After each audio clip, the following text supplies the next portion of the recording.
We request everyone to kindly rise for the flag hoisting. This will be followed by the national anthem.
Everyone, kindly resume your seats.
Om Shri Sai Ram, offering our collective salutations at the feet of Sadguru Shri Madhusudan Sai, respected elders, devotees from across the world, staff and students from all our educational institutions. Sai Ram and welcome to the celebrations of 79th year of Indian independence.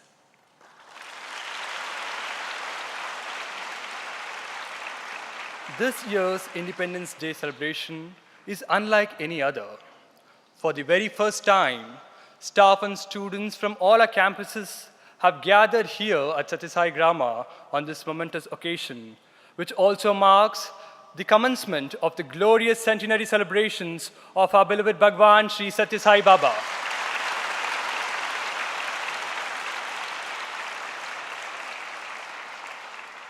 "79 years ago, at the stroke of midnight, India stepped into the light of freedom, leaving behind centuries of struggle. Like the first rays of dawn, dispelling the darkness of a long night, India began her journey with courage and conviction towards her higher calling of becoming a Vishwaguru. Today, India is indeed the world, leading the world in many ways through her spiritual strength, growing innovations, democratic values, and a youthful energy that is shaping our country. Swami Vivekananda once said, "They alone live who live for others. The rest are more dead than alive."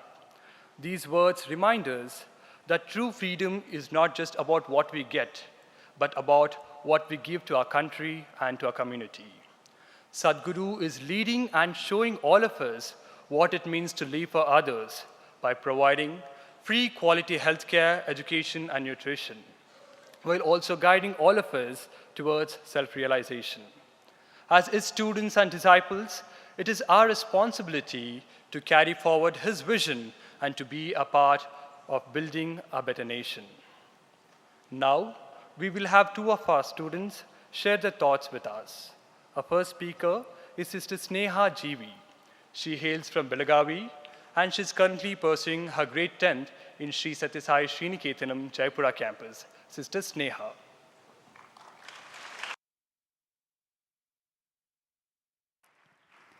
Om Shri Sai Ram, offering my humble pranams at the lotus feet of whose body is of Sadguru Shri Madhusudan Sai, mind of Madhyal Narayan Bhatt, heart of Shri Sathya Sai Baba, and consciousness of Brahman.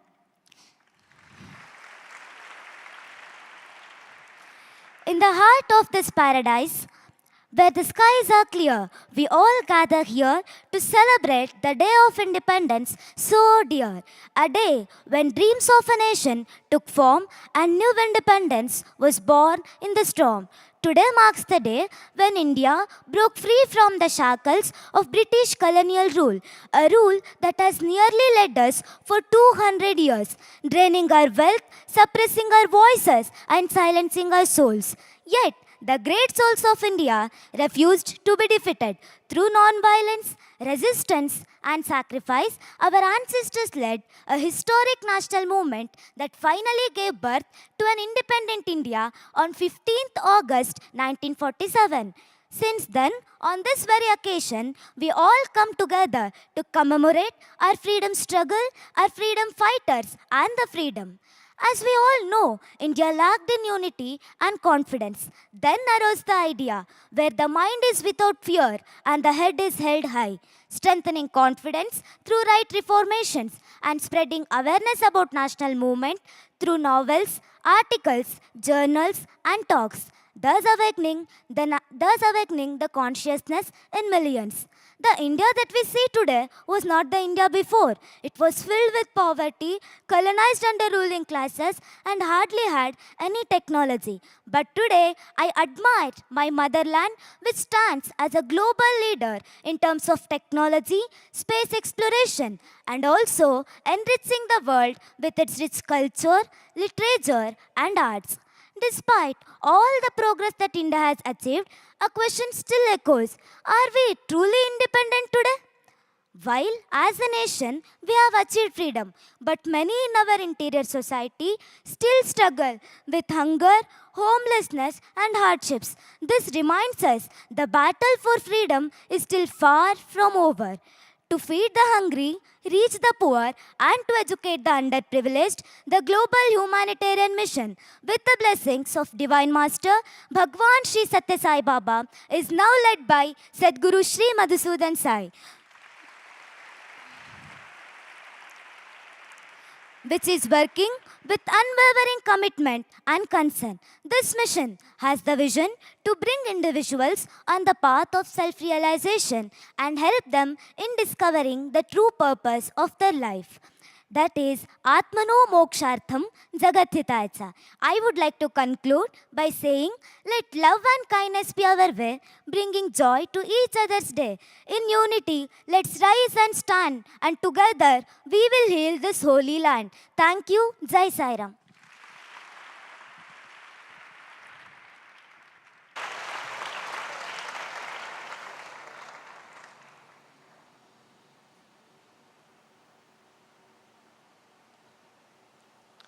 Our second speaker is Brother Jainkar. He joined Sadhguru's institution for his grade 6th in Jaipura campus and currently is pursuing his grade 12th in Sri Sathya Sai Lokaseva Gurukulam, Muddenahalli campus. Brother Jainkar.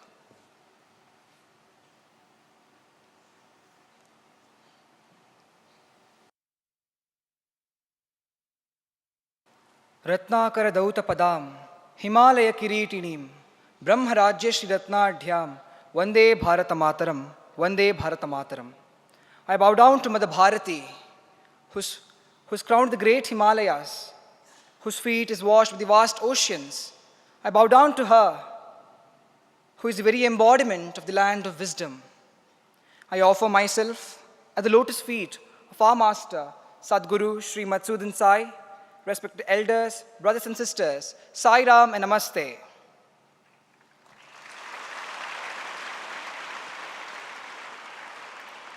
On this glorious occasion of 79th independence of our nation, our motherland, Bharat, I extend my heartfelt wishes to one and all gathered here. A land of rich culture, a land of glorious heritage, the land that spoke of oneness since time immemorial, the very land that showed humanity its true purpose, is none other than our motherland, Bharat. We often hear these stories of great freedom fighters like Bhagat Singh, Rani Lakshmi Bai, Netaji Subhash Chandra Bose. They were young, they were fearless, they were determined. They didn't wait for someone else to bring a change. Rather, they themselves brought about a change. Mahatma Gandhi ji once said, "Be the change that you want to see in the world." Dear brothers and sisters, we are the change makers that society needs. We may not fight against colonial rulers, but our fight is against injustice, inequality, ignorance. Our fight is for a society that respects every voice. We all must ask ourselves, have we attained true independence? Yes, we may have attained political freedom, but true independence is still a goal that we must strive to reach for. This brings us to a question. What does true independence mean? True independence is when we, the youth of the nation, are proud in our roots, where healthcare is free from commercial barriers, where education is right, not privilege, where nutrition is not denied to any child of the nation. That is when we attain true independence. Dear brothers and sisters, how do we achieve it? How do we attain it? When we, the youth of the nation, come together, align ourselves to our scriptural values, only then we attain true freedom, come to our purpose, walking in the footsteps of our master, Sadhguru Sri Madhusudan Sai. Swami Vivekananda, quoting from Kathopanishad, once said, "Uttishtata, Jagrata, Prapya Varanni Bodhata." Arise, awake, stop not till the goal is reached. Let us rise, not just as a nation, but a civilization destined to uplift humanity with the idea of Vasudhaiva Kutumbakam, one world, one family. Let us rise, not just in pride, but in purpose, in walking in the footsteps of our master, Sadhguru Sri Madhusudan Sai. Let us rise for humanity, for eternal truth proclaimed by Sanathana Dharma that all is divine. Dear brothers and sisters, we being his students, his children, must widen our thoughts, broaden our vision, above all, stay surrendered at his lotus feet. Only then we can bring tremendous transformation, not only in India, but around the whole world. As it continues in the second line of the same verse, Shurasya dhara nishita duratyaya durgam patastat kavayo vadanti. Walking on this path is like walking on the edge of razor. It is difficult, it is full of challenges, as told by the learned ones. An historian named Arnold Toynbee once said, "Survival of man was much brighter when man was defenseless against tigers than today, man being defenseless against himself." Yes, there may come challenges, There may be ups and downs.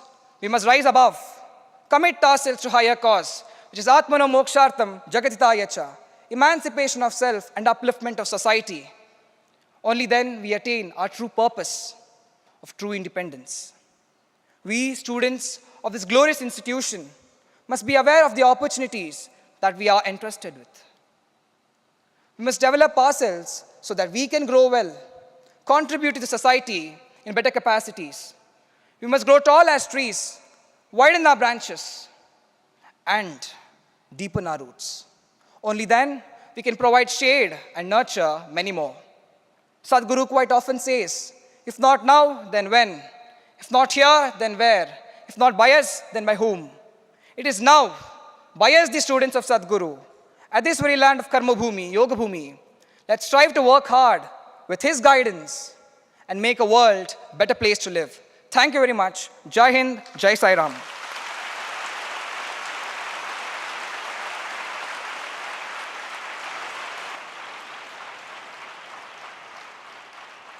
Now invite Dr. B.N. Nasamurthy ji, Chief Mentor, Sri Sathya Sai Lokaseva Gurukulam Group of Institutions, to address all of us.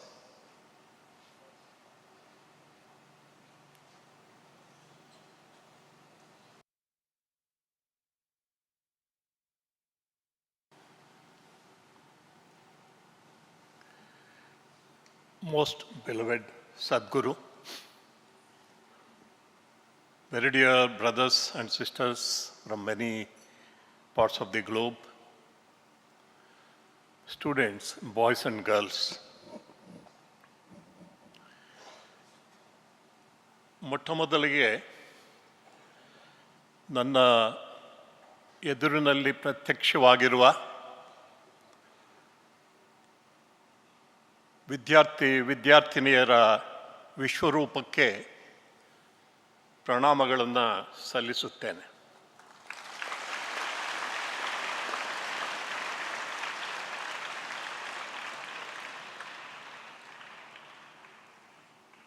ನಿಮಗೆಲ್ಲರಿಗೂ ಕೂಡ ನಮ್ಮ ಎಲ್ಲ ವಿದ್ಯಾನಿವೇಶನಗಳಿಂದ ಆಗಮಿಸಿರುವ ಎಲ್ಲ ವಿದ್ಯಾರ್ಥಿನಿಯರಿಗೆ, ಶಿಕ್ಷಕಿಯರಿಗೆ, ಪ್ರಧಾನ ಪಾಲಕರಿಗೆ ಮತ್ತು ನಿಮ್ಮನ್ನು ಬಹಳ ಪ್ರೀತಿಯಿಂದ ನೋಡ್ಕೊಳ್ತಾ ಇರ್ತಕ್ಕಂಥ ನಿಮ್ಮ ಹಿರಿಯ ಅಣ್ಣಂದಿರು, ಅಕ್ಕಂದಿರಿಗೆ ಸುಸ್ವಾಗತವನ್ನು ನಾನು ಕೋರ್ತೇನೆ.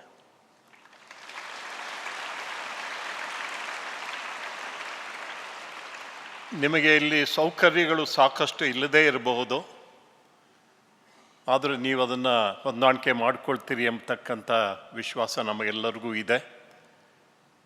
ನಿನ್ನೆ ದಿನ ಕೆಲವು ಹುಡುಗರನ್ನ ಕೇಳಿದೆ, ಬೇರೆ ವಿದ್ಯಾನಿವೇಶನದಿಂದ ಬಂದವ್ರನ್ನ, ನಿಮಗಿಲ್ಲಿ ಸೌಕರ್ಯಗಳು ಬಹಳ ಕಡಿಮೆ ಇದೆಯಲ್ಲಯ್ಯ ಅಂತ ಕೇಳಿದಾಗ ಅವ್ರು ಹೇಳಿದರು, ನಾವು ಇಲ್ಲಿ ಸೌಕರ್ಯಗಳಿಗೋಸ್ಕರ ಬಂದಿಲ್ಲ, ಸ್ವಾಮಿಗೋಸ್ಕರ ಬಂದಿದ್ದೀವಿ ಅಂತ ನನಗೆ ಬುದ್ಧಿವಾದವನ್ನೇ ಹೇಳಿ.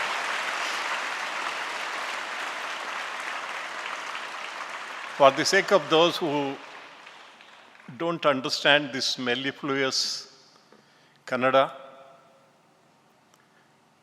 in a way, the music of my heart, I would like to translate.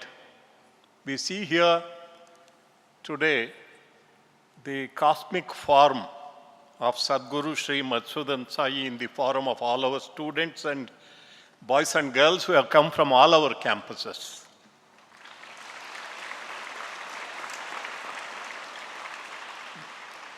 There is not much comfort for them here, the kind of comfort they have in their own campuses. Yesterday morning when I asked a few of the boys whom I met from other campuses, here you don't have comforts. They said, sir, we have not come here for comforts. We have come for Swami. That's what they said.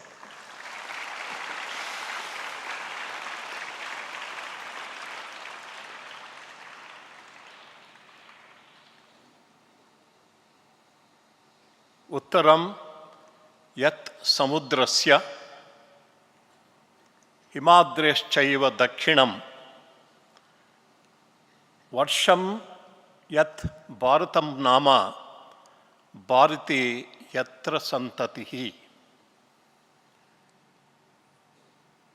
There are many historians who question the existence of the very idea of one country, that as Bharat.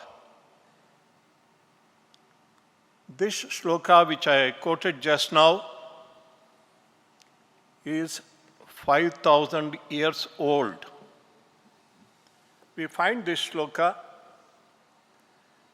in Vishnu Purana.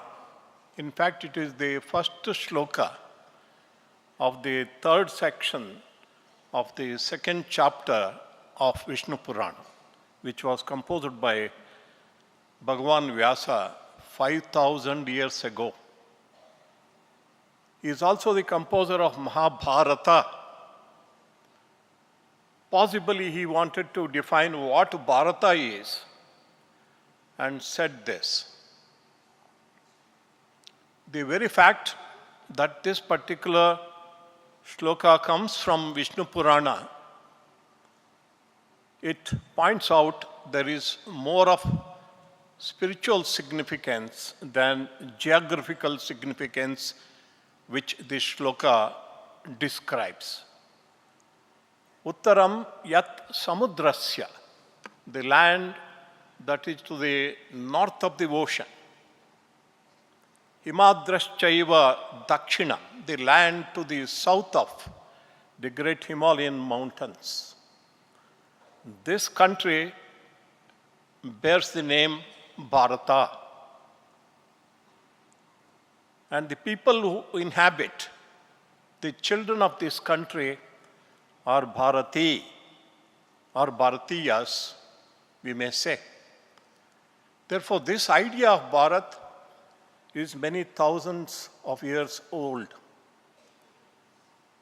The shallow historians might pick holes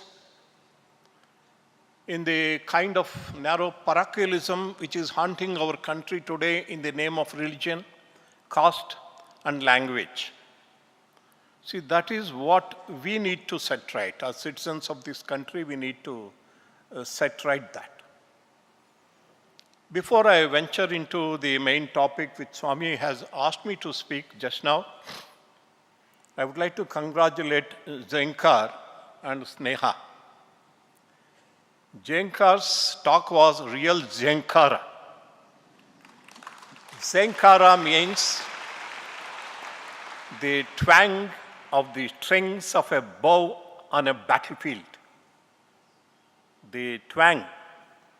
When Arjuna got up to fight after being inspired by Krishna, he pulled the strings and there was the Zenkara. Our Zenkar's talk was like the Zenkara. And Sneha's talk was like Sneha, gentle flow of love for the country. Congratulations to both of them.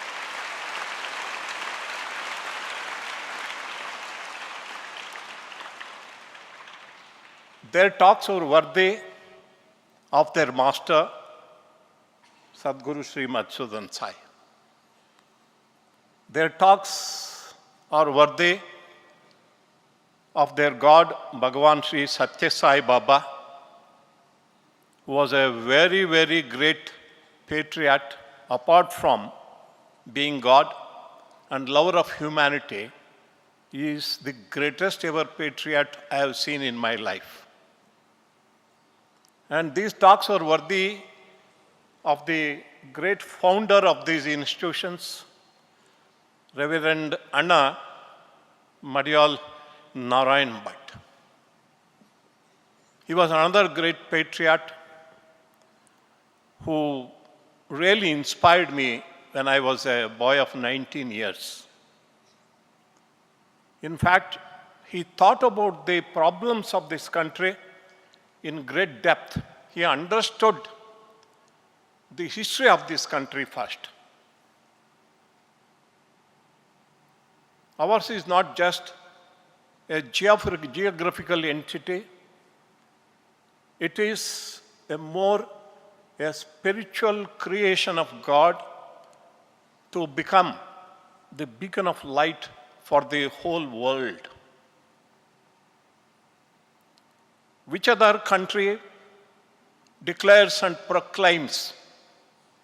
Which culture of which country proclaims that Vasudhaiva Kutumbakam? One world, one family.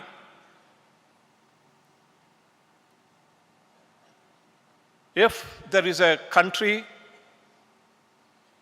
on the earth which has become the home for the highest thoughts of all living men and women, since the earliest times when man began the dream of existence, it is India, he said. Romain Rolla, the great French thinker and writer, said that. What is the highest thought? The highest thoughts of all living men and women? The one highest thought which ever came, it came on this land of Bharat. Aham Brahmasmi. Is there a thought which is greater than that? Tat Tvam Asi. You are that. Is there a thought which is greater than this? I am God. You are God. That is the highest thought. And with respect to the communities, the humanity, Udara Charitanam tu Vasudhaiva Kutumbakam. For the broad-minded, the whole world is one family. This is another highest thought. And this thought, no country can speak about it because it is in the heart of the spiritual nature, spiritual culture of Bharat. Coming to patriotism of Anna, he wrote a letter to me exactly 53 years ago on 2nd of October 1973, 4 months after this institution at Muddenahalli had started. I would like to quote from this letter. This is the last part of the very long letter, very, very inspiring letter, which is published in Sri Sathya Sai Divyakrupa. The last part, he said, here is a clarion call for all our boys and girls, especially the university boys and girls, on whom depends the future of this mission. Of course, all the boys and girls are one day or the other going to become our university students. Therefore, it rests upon all of you. He said, I quote him, I will give all for my country. I will give my all for my country. I don't worry if my salvation is delayed. For the salvation of the country is more important. These are the very echoes of the words of Swami Vivekananda. I don't worry if my salvation is delayed, for the country's salvation is more important. Look at the next sentence. What audacity! I will strive hard to build a mighty missionary organization that will guide the destiny of our country. He was 46 years old when he wrote this sentence. Just 46 years old. I will strive hard to build a mighty missionary organization which will guide the destiny of the nation.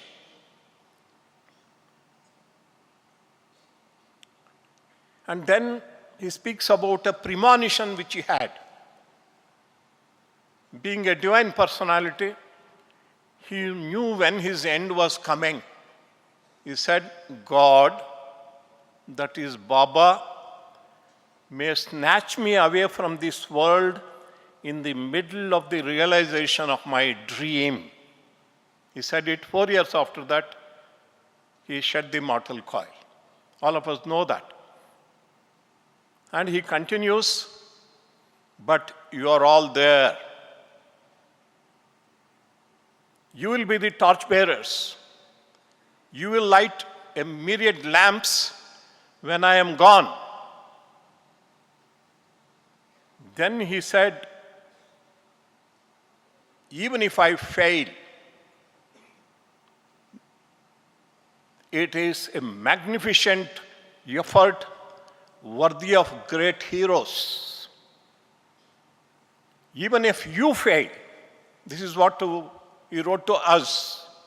Even if you fail, the lost threads of this kind of sadhana will be taken up by some great hero. My writings, my ideals will be picked up from the archives and somebody will start afresh. See, this is what he wrote. And the kind of prophecies he made in what I quoted, all of them became true. All of them. I have seen in front of my eyes, each and every one of them becoming true. I was wondering at the age of 46, why did he think of his death? But it is divine will, and it happened 4 years after he wrote this letter, he gave up his body. That happened. Then he said, even if I fail, in a way he failed because he didn't live long enough to fulfill his dream. Even if I fail, it is a magnificent effort worthy of great heroes.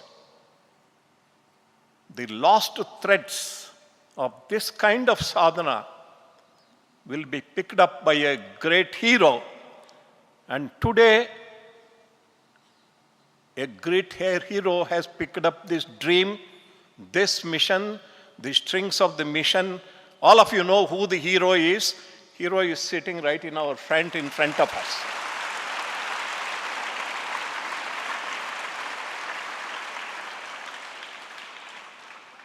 Narayan Bhatt, did he fail? Yes and no. Why do I say this? He failed as Narayan Bhatt, but he is going to succeed as Sadhguru Sri Madhusudan Sai.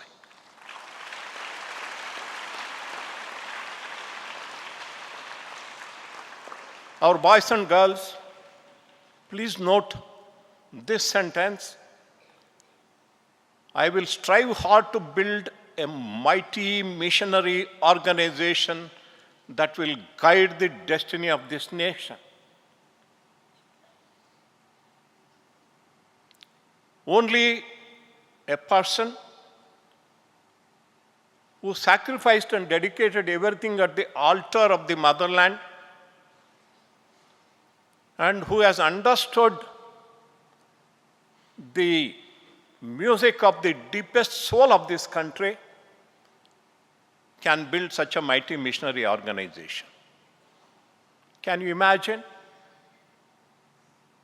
A mighty missionary organization which has 1 million young men and women who sacrifice everything for the sake of the glory of the country, for the happiness of the people of this country, and for the glory of the soul of this country, the immortal spiritual culture of this country. We need not have to today fight. Our boys and girls are not destined to fight for protecting the geographical boundaries of this land. There are people who are ready to do it.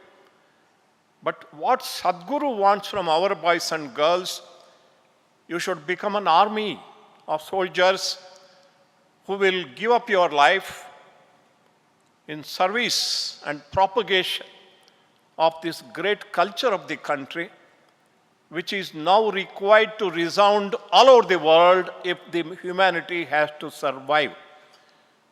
Jenkar quoted Arnold Toynbee, the chances of survival of mankind were brighter when man was defenseless against tigers than today when man is defenseless against himself.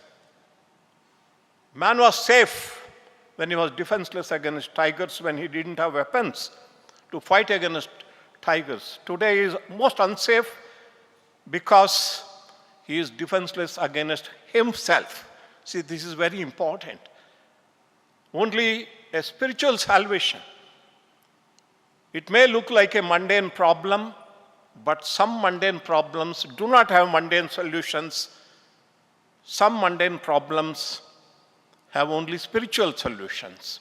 And that spiritual solution can be given only by this country.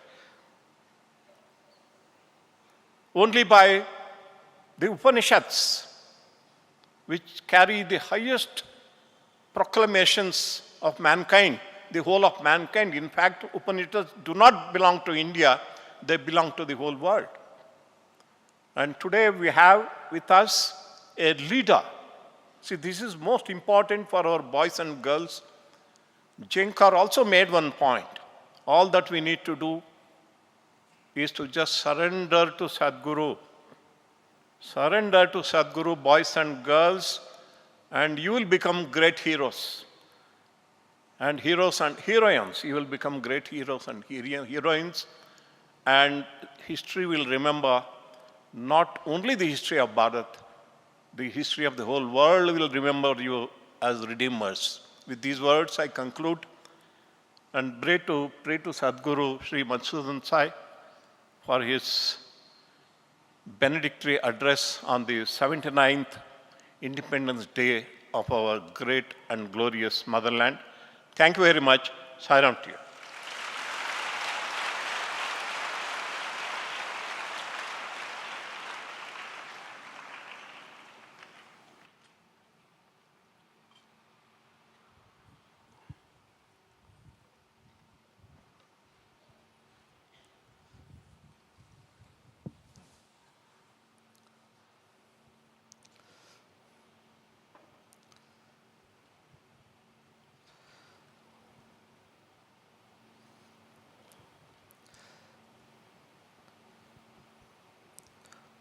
On this very special occasion of the 79th Independence Day of India, first and foremost, I welcome all our brothers and sisters from around the world who have come to the lap of Mother India to bask in her love and wisdom. This is your home. This is the home to the whole world. To whichever country one may belong to whichever caste, creed, religion, or geography, finally India is the home to the soul of every individual that is born on this earth. So coming to India is truly homecoming, and this is doubly auspicious because not just that you have come to your spiritual motherland, India, but you have also come for a sacred occasion of 100 days of celebrations commemorating the advent of the greatest humanitarian, the greatest patriot, the greatest visionary for a united world, Bhagavan Sri Sathya Sai Baba.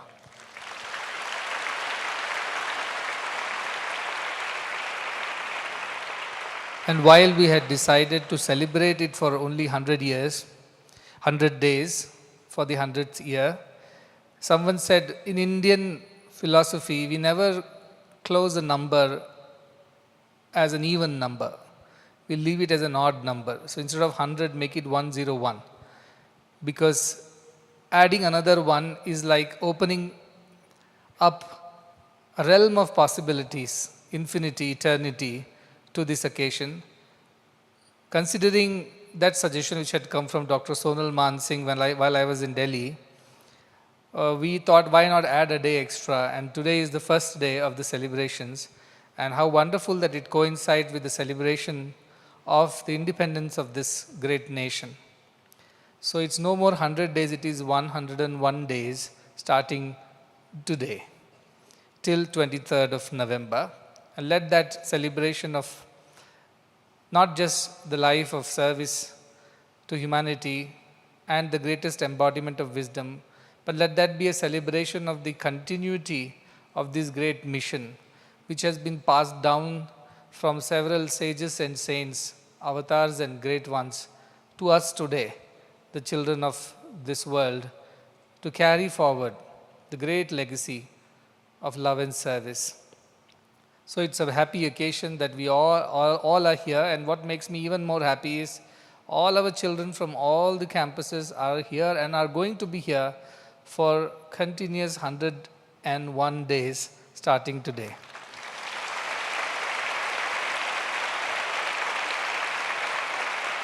So it's homecoming in so many ways.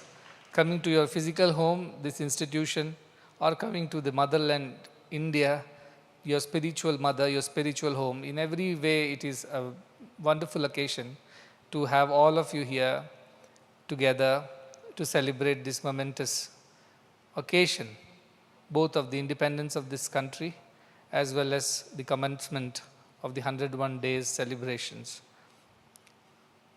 It's kind of an irony or an oxymoron when people say, this is 79th year of India's independence. India is not just 79 years old. India is an ancient land. It was always free, though it appeared to have been bound by certain forces. But in its spirit, India has always remained free. Nobody could capture the spirit of India, which is its spirituality. And so, people came to this land with the intentions to conquer it, to subdue it. But ultimately, they went back defeated because they were conquered by the Indian thought, Indian spirituality, which no other country could match. And India has guided the way for humanity from time immemorial. I could not put a date to it.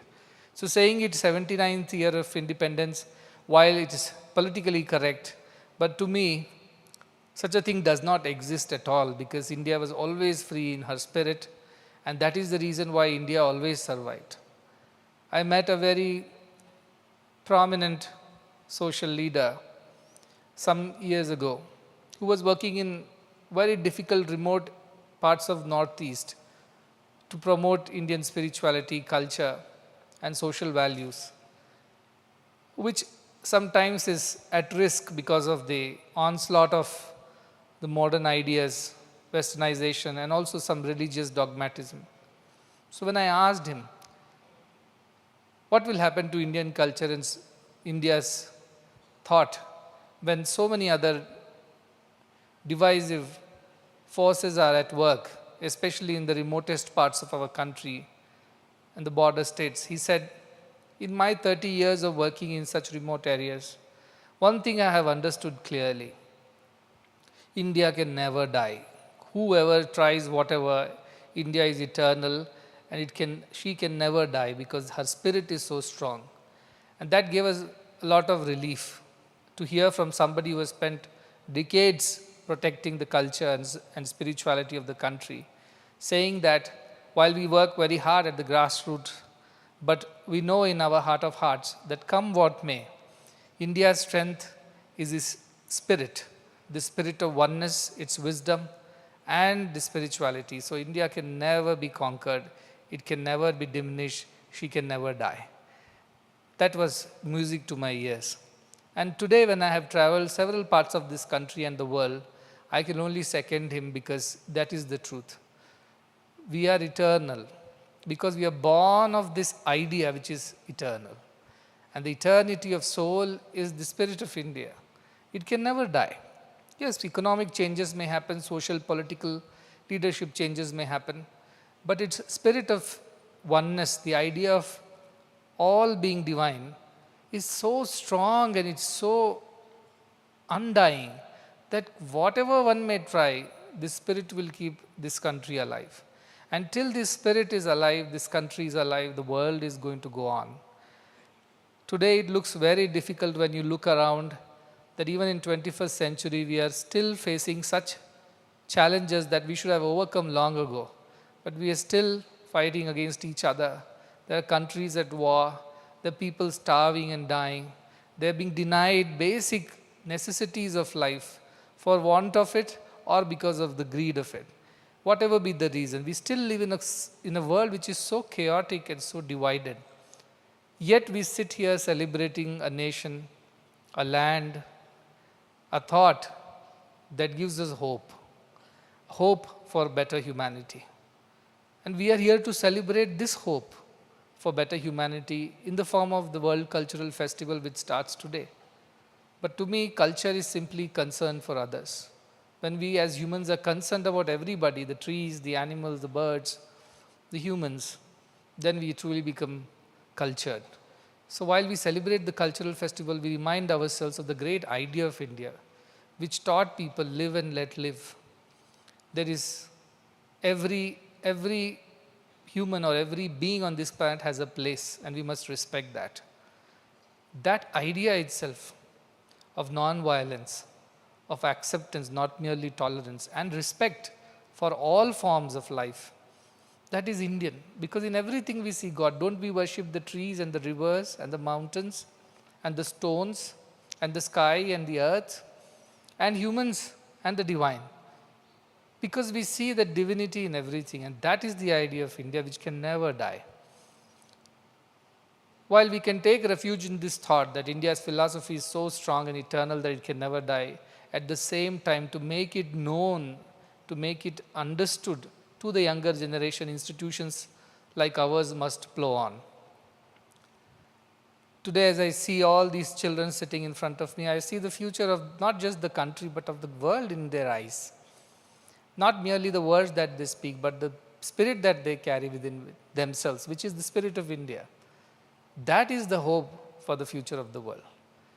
Sometimes we do not realize what our capabilities are, what we are capable of doing, because we think of ourselves as petty little human beings with our own follies and faults, frailties and mistakes. And we think we are incapable of achieving any great thing great. But we would be only fooling ourselves if we give in to such kind of lowly thoughts. We are the children of immortality. Shudvantu Vishwe Amrutasya Putra. The Upanishads declare, you are the children of immortality. You are not born to just a couple, a human or human beings. You are born from that eternal spring of wisdom that India embodies. And you are no lowly creatures. You are that. Tattvamasi, as he said, you are that. You are not less than that. That idea should get firmly instilled in the hearts and minds of our children. Because that idea alone can redeem the country and the world. Freedom is not simply being free to do whatever we want. It is the ability to exercise restraint when it is necessary. That is true freedom, that is true independence. Swatantra, they say. Tantra means a mechanism, a governance. And Swatantra means self. Self-governance is true independence. So not giving into the distractions of this world, which are plenty, but rather staying restrained to make sure that what we are born to do is what we achieve and not get distracted on the way, is true independence, true freedom. Physical freedom might be there. The political freedom can be achieved. Social or cultural freedom also can be asked for and achieved. But this spiritual freedom is the true freedom that India represents. Can it be called as 79 years old? No, it was always free. It was free ever since it was. And it will remain so forever and ever. And that spiritual freedom is what I am here to talk about, I'm here to teach, because once we have that, we have everything else. This fearlessness that is so very unique to Indian soil comes from its spirituality, not from some bravery or courage coming out of patriotism. No, it comes from its spiritual wisdom. Mahatma Gandhi, Rabindranath Tagore, Vivekananda, all of them, they were spiritual luminaries. Because of their spiritual thought, they were able to even impact a social change in the country and the world. And this spiritual freedom is what our children should strive for. not bound by the limitations of their body, mind and senses, but beyond that, being guided by the divine within is the way forward. I often quote this poem from Rabindranath Tagore, and I was so happy to hear some poetry from the little girl. And I asked her, did you write this? She said, I and one of my teachers together. As long as it is not ChatGPT, I am still fine. But they put some efforts to put some words together into a beautiful poetry, and she was reciting it so well. So it made me very happy. Coming to the poems, when I was in 8th standard, like many of you, I must be 12, 14 years old or something like that. There was one lady teacher, my English teacher, in Kendriya Vidyalaya in Chhattisgarh. And she was a Bengali. So naturally, she was very fond of Rabindranath Tagore. And she wanted to teach me a poem to be recited during the competitions, the cultural competitions. So she caught hold of me and said, you must recite this poem of Rabindranath Tagore, Where the Mind is Without Fear. Now, as a child of 8th standard, we are used to rhymes and rhyming poetry. So if you tell me, a twinkle, twinkle, little star, how I wonder what you are, then it's very easy to mug it up and recite it, right? And you will also get prize because everybody enjoys a rhyming poetry. Now here she was giving me a philosophical poem. She had no rhyme, not even a reason for me at that point in time to recite. But she said, you must memorize this. Now she is the English teacher, you can't disobey her. You can't risk your English marks. So I said, very hesitantly, very reluctantly, okay, I will try to remember it. And she gave me the poetry. It was all like, it's a free poetry, free flowing. It does not have limitations of a meter and things like that. So I was not very happy with that. And I really memorized it just because of her pressure. But today when I look back at the philosophy of that poetry, in Bengali, it was originally written in Bengali by the poet, but later it was translated into English, and then that's how it became famous. Chitta jete bhayashunno, that is the original poem, where the mind is without fear. And the translation is where the mind is without fear and the head is held high, where knowledge is free. Can you imagine the poetry? Where knowledge is free. This country stood for freedom of knowledge and wisdom. It was not constrained, bound by anything, worst of it all, financials. It was always available to the deserving ones. This mission is exactly doing that. It has removed the fear of survival from the minds of people. The fear that comes from poverty, the fear that comes from survival pressures. It has removed all of that. People can thrive in this ecosystem. And the knowledge is free, whatever kind of knowledge that you aspire for, including spiritual knowledge. At some point of time when Nagaratna was speaking, she said, in India, while men are given the choice or the freedom to take to the spiritual path, women are not given equal opportunities. But this institution gives you even the spiritual opportunity, the knowledge that you want to gain in spirituality, this institution provides. That touched my heart because I did not realize that part of it till somebody told it to me. So that is knowledge is free, which Tagore thought of. He says, where the world has not been broken up into fragments by narrow domestic walls. Sitting here, we are people from all around the world under one roof. As a family, we are not broken up, we are not divided. And this idea is India's again, Vasudhaiva Kutumbakam. Again, Tagore's thought. World should not be broken into fragments, it should be united as a family. And that is what this mission is achieving. And he says, where the words come out from the depth of truth. These are not shallow poetry. What the children spoke, they were not just empty words, ornamented philosophy. It was the truth. And because they feel it in their heart, they live it every day. And they see people living it around them. So these are the children who speak from the depth of truth. They do not lie. They do not tell empty words. They mean what they say. And India, a free India that Rabindranath Tagore thought of. He says, where tireless striving stretches its arms towards perfection.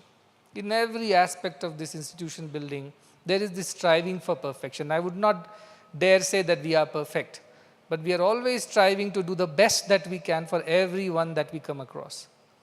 in every aspect, howsoever small or howsoever grand. This idea of perfection, yoga karma sukhaushalam, is our motto in the university. That's what I tell our children. Strive for perfection. Do not settle down for mediocrity. Do your very best. You are born to do some great things. God has sent you for a purpose. Achieve that and give it your all. That is how you build perfection. Tirelessly stretching your arms towards perfection. Where the clear stream of reason has not lost its way into dreary desert sands of dead habit. We are all creatures of habits, they say. Once we get used to doing something, we just keep doing that because it's our comfort zone. But pushing boundaries, getting out of our comfort zones and doing things which I had never thought of. I was in Delhi just yesterday and somebody said, forget about doing what you people are doing. As the greatest leaders of this country, nobody even thought that this could be done. Nobody thought that education, health, nutrition could be freed from the strangulating hold of commercialism. Nobody even dared think, forget about doing. This is what somebody told me. It was very nice to hear when you hear this feedback from the people who matter, especially in the political firmament of the country. When they say things like that, you feel very encouraged. And I took it as an encouragement for all the efforts that are being put here. He said, nobody even dared to think. Clear stream of reason has not lost its way into the dreary desert sand of commoditization, commercialization of such basic necessities. It's habit. Leave it to people, they will do it the same way. But here we are, charting newer paths, breaking new grounds, and doing it the way it should be, daring to do it the way it should be. Again, I was reminded of Rabindranath Tagore and his thought that our reason should not dry up in the desert sand of habits. It should flow free. And that is how all this is flowing. And the most beautiful line of it all, towards the end, he says, where the mind is led forward by thee into ever-widening thought and action. Look at those words. Where the mind, because we need this mind as an instrument to do things in this world, good, bad, ugly, all kinds.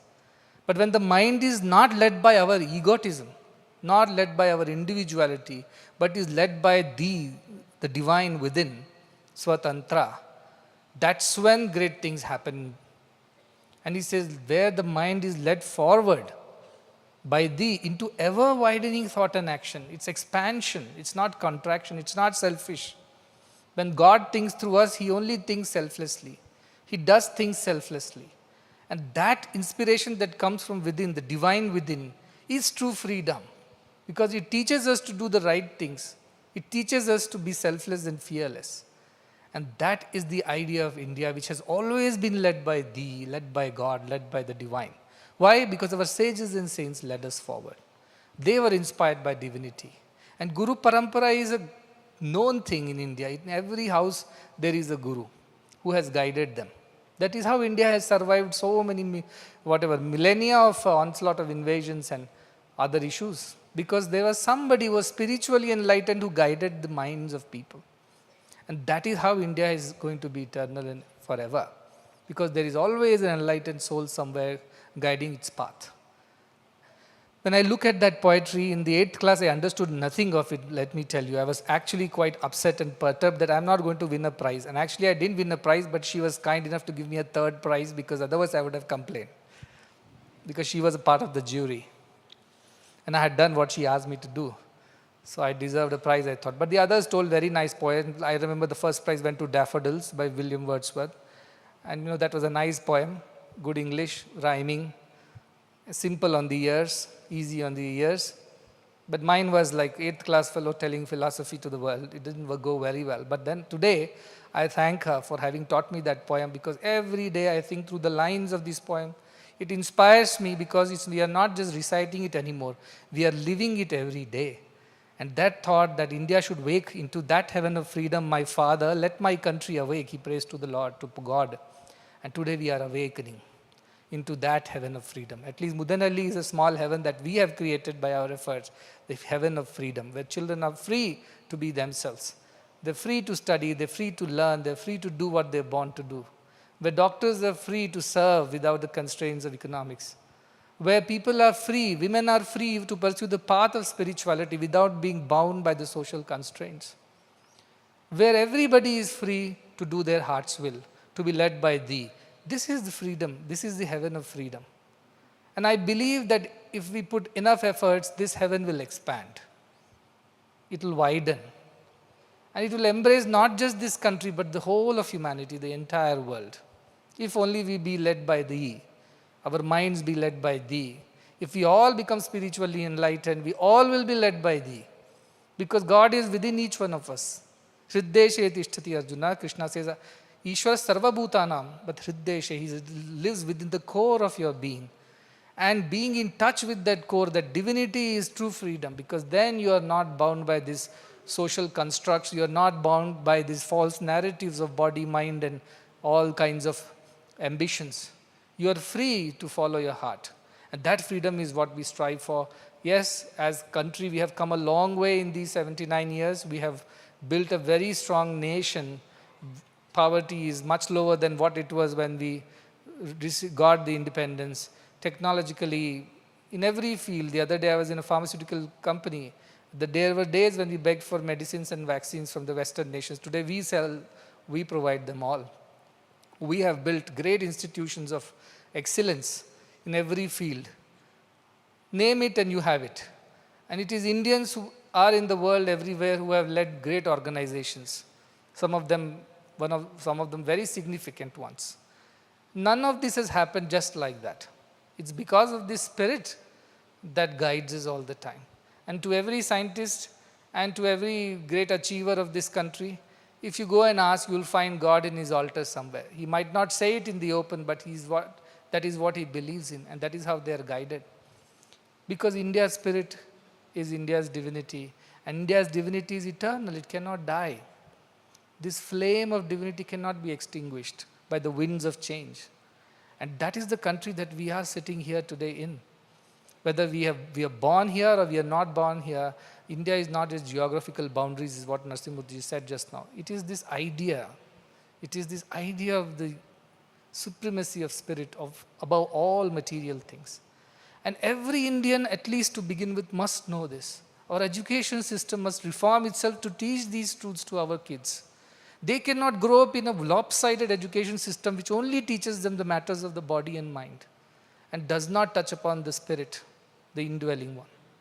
Then we have not done a great job. I was with the Minister of Education. I told we must do something about it. Our children, our students cannot grow up in this ignorance, which we call as education today. It should be whole, it should be complete, and it won't happen unless Indian ideas, Indian knowledge, Indian wisdom is included in the system of education. That is the only way we can impact the minds of these young ones, and through them the entire world. So this World Cultural Festival, I was the cultural minister too, and I was mentioning that this is not just celebrating 100 days of just coming together or an occasion. It is the blueprint for what's coming next. This Indian ethos, Indian idea, Indian spirituality must spread to every part of the world. And we must work towards this goal, because this is the only source of redemption for all mankind. I am so convinced about it.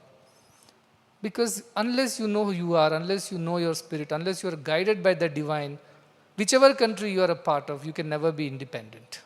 You are always dependent on all the other falsities.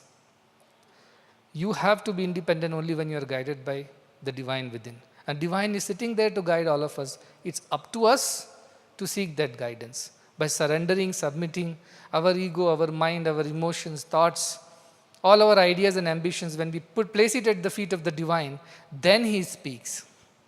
And then when divine speaks, he guides us right. And we can never take a false step, a wrong step on this path, because we are guided by the divine. So Indians are those who are always guided by the divines. They were governed by the self within, and that is why India is eternal. It can never die.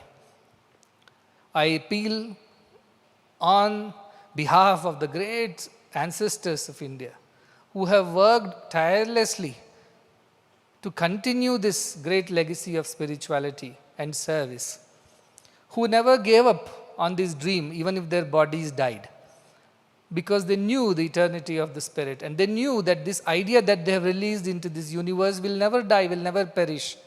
it will latch on to somebody somewhere and it will be carried forward from there. So as Narayan Bhatt wrote and almost expressed his inability to continue what he was wanting to, today I do not want to write such letters to anyone. I want to see it happen in front of my eyes while I am right here. And I want you people to take it up. Do not wait for another lifetime, another place, another occasion to achieve all this. Achieve it now and here is what the boy was saying. If not us, then who? If not here, then where? If not this way, then in which way? This is where, through you and me, and in this way, true independence will be achieved, not just for an Indian, but for the entire humanity, where they will be guided by the divine and they will walk the right path. And that is how the world will be a better place, harmonious place to live in. And this little event of 100 days where people are coming from all around the world to celebrate our unity, despite our differences. This is just the beginning of a glorious chapter in the history of humanity. And I hope people will take inspiration from this effort and go back as people who have expanded their understanding, their heart and their wisdom to embrace everyone and be led by the divine. Our national anthem says, Jana Gana Mana Adhinayaka Jaya He, Bharata Bhagya Vidhata. Jana Gana Mana Adhinayak. Adhinayak is different from Nayak. Nayak means leader. Adhinayak means the one who leads from within, not from without. So Jana Gana Mana, the mind of the people, which is led from within by the leadership of who? Bharata Bhagya Vidhata, the maker of India's destiny. That is divine. Because this is a divine land. It is owned by the divine, it is run by the divine, it is protected by the divine. So that kind of prayer is our national anthem. And we must live up to this great idea of India, which has been gifted so very benevolently by our great ones who have sacrificed so much to keep this flame of Indian idea burning, despite the winds of so many changes that have happened in the past few decades and centuries. So the dear children, while I address the whole of humanity on this day, I specially address all of you because you are the ones who can see this happen in your lifetime. If only you put enough efforts, if only you submit your minds and your ideas to the divine and let the divine lead you from here. And that is how we will make strides towards that great heaven of freedom that Rabindranath Tagore and the likes of him dreamt of. Let Narayan Bhatt's dream not remain a dream anymore. Let it become a reality. Let Tagore's idea of waking up to this heaven of freedom not remain a mere idea, but let it manifest in our lifetime. Let my understanding and my prayer, which is guided by Bhagavan Sri Sathya Sai Baba, of building a united humanity for all to live in peacefully, not remain a mere thought, but actually become a reality in our lifetimes. With these words and with prayers to the Bharata Bhagya Vidhata to lead this country from within, lead every human from within, so that we are always on the right path and we achieve what we are supposed to achieve, the greater good of all. With these words, once again welcoming everyone to this wonderful occasion. We are here for next 101 days together. Let us make the most of it. These occasions don't come back again and again. There could be a little bit of inconvenience because there are too many people all of a sudden. Like in a family, when there is a function, a lot of relatives arrive, everybody adjusts. So we must learn to make small sacrifices for each other's good. And this evening we have a cultural program to begin with. What better way than to start with an Indian thought. So our students from the performing arts will be presenting a program, Vande Mataram, that is salutations to the mother, not just Mother India, but the Mother Divine. And with that we will begin the evening's cultural program. So I'll see you all again in the afternoon, and continue to pray, continue to surrender, continue to remain surrendered to the divine, so that your path is guided by the divine from within. With these words of blessings, I conclude. Jai Hind.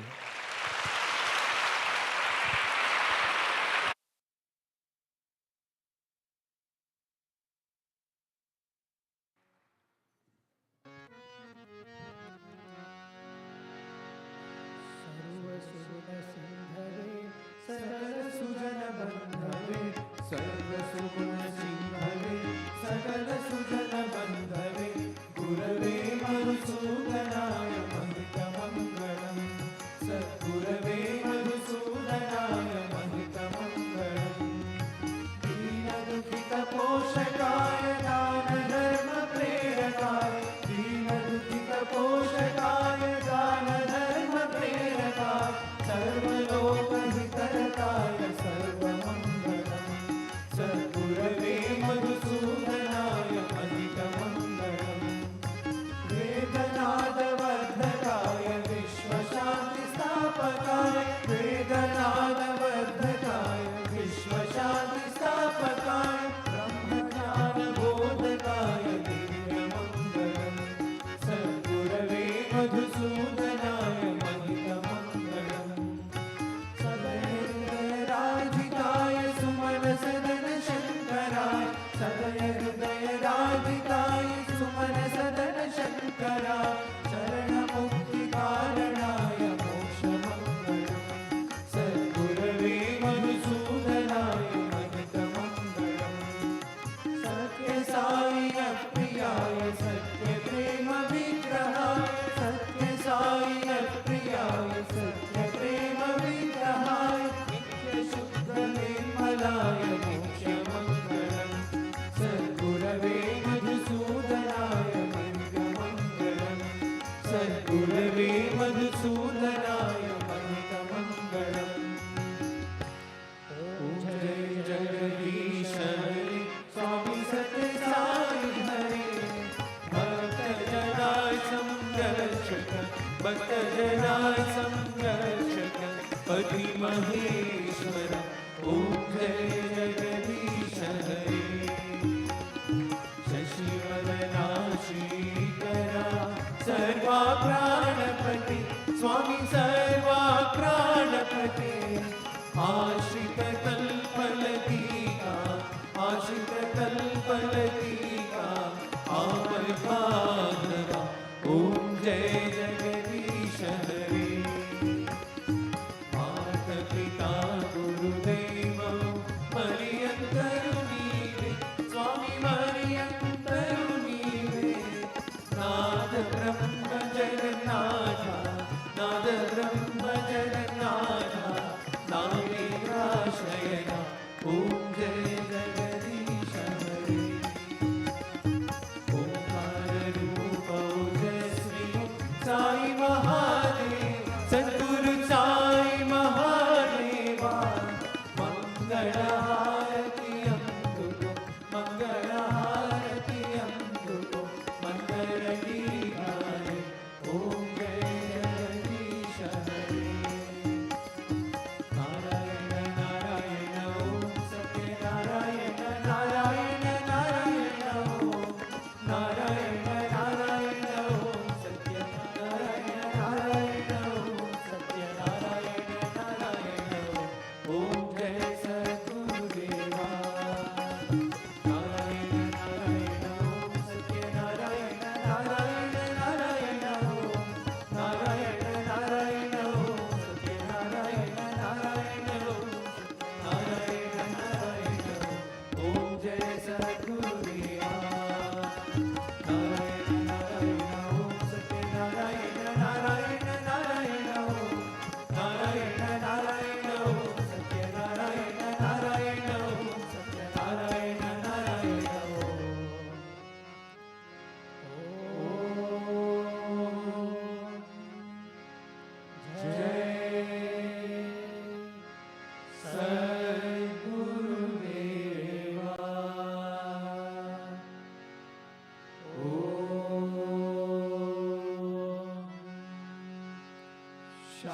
शान्ति शान्ति शान्तिः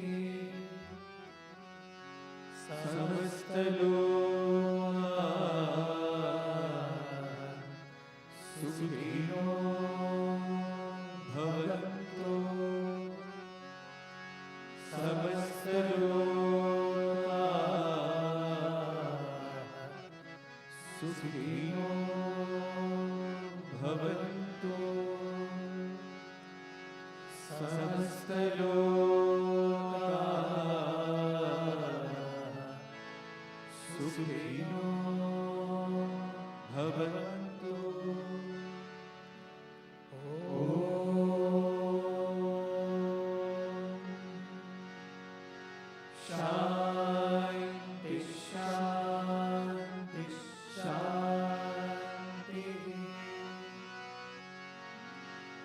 जय बोलो भगवान श्री सत्य साई बाबा जी की जय। जय बोलो सद्गुरु श्री मधुसूदन साई जी की जय।